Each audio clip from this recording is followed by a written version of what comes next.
حضرات، آج کا یہ نمایاں جلوس اور اتنی بڑی تعداد میں مسلمانان لاہور کی اس میں شمولیت اس بات کا ثبوت ہے کہ مسلمانوں میں غیرت ایمانی باقی ہے اور مسلمان ابھی چاہتے ہیں ملک میں جو اسلام کے نام پر قائم ہوا تھا، جس کے لیے اس صدی میں تحریک خلافت چلی تھی، جبکہ خلافت کا نظام ختم کیا جا رہا تھا، تو عظیم ترین تحریک خلافت اسی بر پاک و ہند میں چلی تھی۔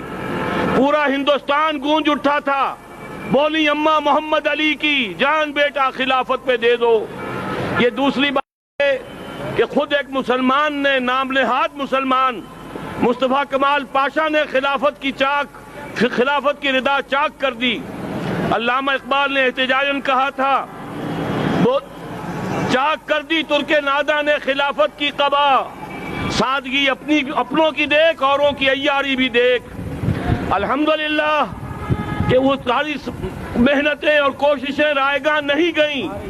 حضرت شیخ الہند تھے، مولانا ابوالکلام آزاد تھے، علی برادران تھے، ان سب کی جو محنتیں تھیں، جو کوششیں تھیں، انہی کے نتیجے میں بالآخر پورے ہندوستان کے مسلمان جمع ہو گئے کہ ہمیں پاکستان ایک علیحدہ ملک عطا کرو۔ پاکستان کا مطلب کیا؟ لا الہ الا اللہ، تاکہ ہم وہاں اسلام کا نظام قائم کر سکیں۔ علامہ اقبال نے کہا تھا کہ ہمیں خطہ ارضی اس لیے چاہیے کہ دور خلافت میں جو اصل اسلام تھا اس کا نمونہ دنیا میں دوبارہ دکھائیں۔ اسی طریقے سے قائد اعظم نے کہا تھا ہمیں پاکستان اس لیے چاہیے کہ اسلام کے اصول حریت و اخوت و مساوات کا ایک نمونہ دنیا کے سامنے پیش کریں۔ افسوس کہ ہم پاکستان قائم کرنے کے بعد اپنی منزل سے بھٹک گئے۔ ہمارے راستے خاص طور پر مذہبی جماعتوں کے وہ سیاسی کشاکش، اقتدار کی جنگ، اس کی طرف وہ مصروف ہو گئے۔ لیکن آج ہم نے فیصلہ کیا، تنظیم اسلامی نہ سیاسی جماعت ہے نہ کبھی انتخابات میں حصہ لے گی۔ تحریک خلافت کوئی سیاسی تحریک نہیں، یہ کسی کی حلیف نہیں، کسی کی حریف نہیں۔ ہم صرف اللہ اور اس کے رسول کے حلیف ہیں، اللہ کے دین کے حلیف ہیں، اور جو اللہ اور اس کے رسول کا دشمن ہے ہم ظاہر بات ہے کہ اس کے حریف ہیں، اس کے مقابلے میں آئیں گے۔ ابھی ہم صرف درخواست کر رہے ہیں، التجائیں کر رہے ہیں، گزارشیں کر رہے ہیں۔ جو ذمہ دار لوگ ہیں ان سے کہہ رہے ہیں کہ تم نے پارلیمنٹ کی بحالی میں تو بڑی جلدی کی، یہ تمہیں مبارک ہو، لیکن اللہ اور اس کے رسول کے خلاف جنگ بند کرنا صرف ایک تقریر کے ایک جملے سے کام نہیں چلے گا۔ اس میں تاخیر کیوں ہو رہی ہے؟ سود ختم کیوں نہیں ہوتا؟ اندرون ملک ایک ہی حکم سے یہ سود کا خاتمہ ہو سکتا ہے۔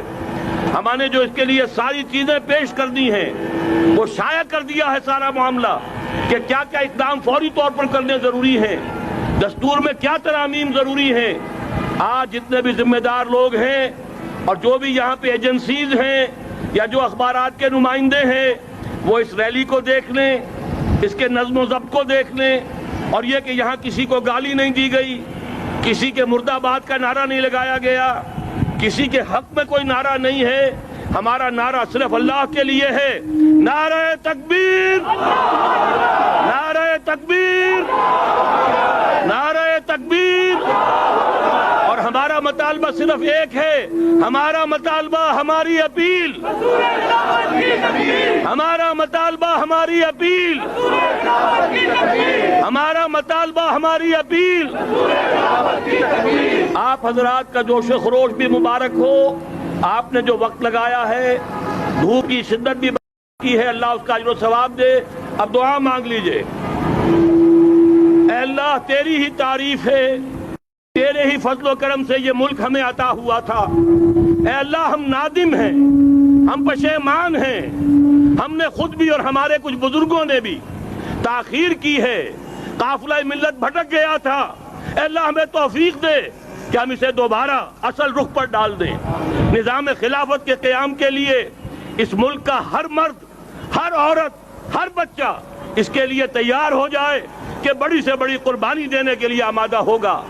اس کے لیے ظاہر بات ہے نظم کی ضرورت ہے، طاقت کی ضرورت ہے۔ اللہ تو ہی طاقت کا عطا فرمانے والا ہے، تو ہی ہمارے حوصلوں کو قائم رکھنے والا ہے۔ اے اللہ اپنے ہر اس بندے کی مدد فرما جو تیرے نبی کے دین کے ساتھ مخلص ہو، اس کا خادم ہو، اس کی خدمت کر رہا ہو، خواہ وہ کوئی بھی ہو، کہیں بھی ہو، پورے روئے ارضی پر اس کے کسی بھی کونے پر جو بھی اللہ کے دین کا خادم ہے، اے اللہ اس کی مدد فرما۔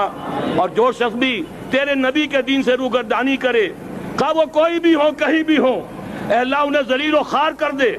اے اللہ ہمیں ہمت دے، تن من دھن تیرے دین کی بالادستی، تیرے رسول محمد صلی اللہ علیہ وسلم کی سنت کی بالادستی، تیری کبریائی، تیری حاکمیت کا نظام قائم کر سکیں۔ ربنا تقبل منا انك انت السميع العليم وتب علينا انك انت التواب الرحيم وصلى الله تعالى على خير خلقه محمد وآله واصحابه اجمعین برحمتك یا ارحم الراحمین۔ آپ سب حضرات کا شکریہ۔ اب بڑے امن کے ساتھ، سکون کے ساتھ